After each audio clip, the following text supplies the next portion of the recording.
EIE and forced migration are so intrinsically connected. And I think the reason most people don't think of this as one is because they think forced migration, we need to look at the basic needs: food, water, shelter. And I completely agree. Those are critical and those come first.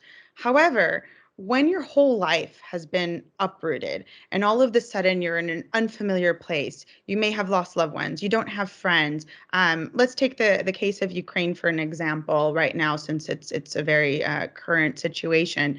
I mean, as soon as you can get a child back into a classroom and bring that sense of normalcy, of that stability, of interacting and socializing with other children and their peers, you start to reboost their confidence, their self-worth, their self-esteem.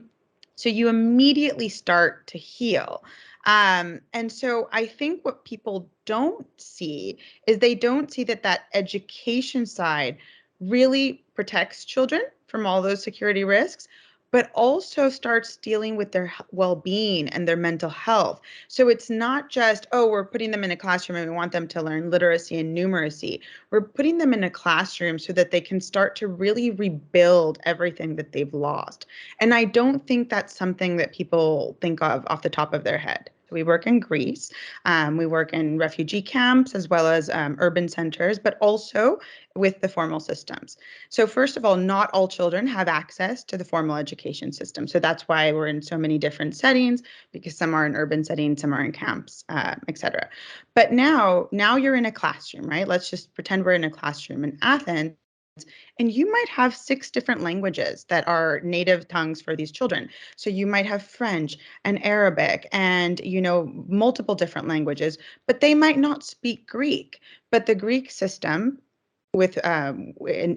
expects to be taught in Greek. So the teachers speak Greek, the children might not be speaking Greek. So there's a clear misunderstanding, even if they have access.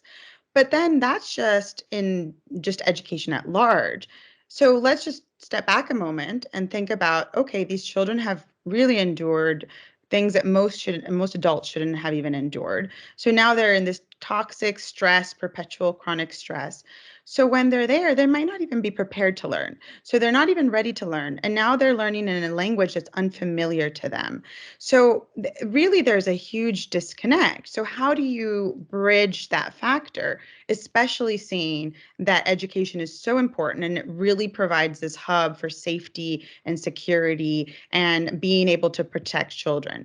So I think that's something that needs to be sort of looked at, because even if the children have access to education, there are these barriers. You need to have more nonverbal ways of communicating, ways that support learning, that, with all these different languages. Maybe even some of the older children sometimes serve as translators with the younger children. So you have to kind of see what's available in this setting and how to help overcome those hurdles.